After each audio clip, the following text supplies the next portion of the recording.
ফের তেল সংকটে পড়তে চলেছে ভারত। এবার বাড়তে পারে পেট্রোল ডিজেলের দাম। নতুন করে এমনই আশঙ্কা, উদ্বেগ তৈরি হয়েছে।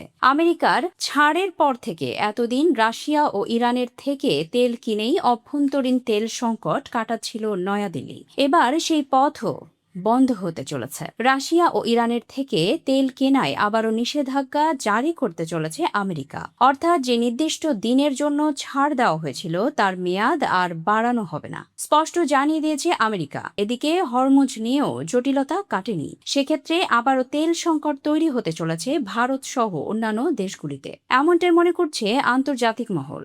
মার্কিন ট্রেজারি সেক্রেটারি স্কট বেনেট এক সাংবাদিক বৈঠকে জানিয়েছেন, ইরান ও রাশিয়ার থেকে তেল কেনায় যে ছাড় দেওয়া হয়েছিল তার আর মেয়াদ বাড়াবে না আমেরিকা। তিনি বলেন, আমরা রাশিয়া ও ইরানের তেলের উপর যে সাধারণ ছাড় দিয়েছিলাম তা রিনিউ করা হচ্ছে না।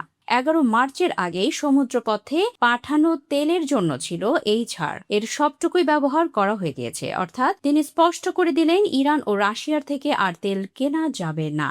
একই সঙ্গে ডোনাল্ড ট্রাম্প প্রশাসন ইরানের তেল ক্রেতাদের ওপর নিষেধাজ্ঞা আরোপের হুমকি দিয়েছে। ট্রেজারি সেক্রেটারি বলেন, আমরা দেশগুলোকে বলেছি, আপনারা যদি ইরানের তেল কেনেন, যদি আপনাদের ব্যাংকে ইরানের টাকা থাকে, তাহলে আমরা নিষেধাজ্ঞা আরোপ করতে প্রস্তুত। পশ্চিম এশিয়ায় সংঘাত শুরু হওয়ার পর থেকে ইরান হরমুজ প্রণালী বন্ধ করে দেওয়ায় বিশ্বব্যাপী তেল সরবরাহে ব্যাপক প্রভাব পড়ে। ভারত সহ অন্যান্য দেশগুলিতে তেল সংকট দেখা দেয়। তারপর 6 মার্চ ভারতকে রুশ তেল আমদানির অনুমতি দেয় আমেরিকা। 30 দিনের সাময়িক ছাড় দেওয়া হয়। এক সপ্তাহ পরে এই শিথিলতা অন্যান্য দেশের উপরও লাগু করে আমেরিকা। রুশ তেলের পাশাপাশি ইরানের তেল কেনাতেও ছাড় দেয় আমেরিকা।